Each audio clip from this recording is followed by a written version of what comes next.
பெண்களின் 7 பருவங்களைப் பற்றி உங்களுக்கு தெரியுமா? அவைதான் பேதை, பெதும்பை, மங்கை, மடந்தை, அறிவை, தெரிவை மற்றும் பேரிளம்பெண் ஆகிய 7ம்.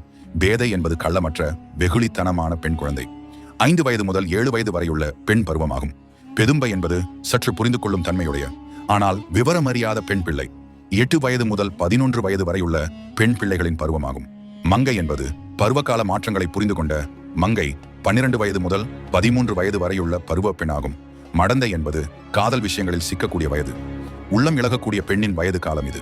14 வயது முதல் 18 வயது வரையுள்ள பெண்ணின் காலமாகும். அறிவை என்பது 20 வயது முதல் 24 வயது வரையுள்ள பெண். விவரம் நன்கு அறிந்து புரிந்து கொண்ட பக்குவம் கொண்ட பெண்ணின் பருவமாகும். தெரிவை என்பது 25 வயது முதல் 31 வயது வரையுள்ள பெண். தனக்கு தேவையானவற்றை தேர்வு செய்து கொள்ளும் தன்மையுடைய பெண்ணின் பருவ காலம் இது. பேரிளம் பெண் என்பது 32 வயது முதல் 40 வயதுள்ள பெண்ணின் காலம். வயது முதிர்ந்த மற்றும் மிகவும் பக்குவம் அடைந்த முதிய பெண்ணாகும்.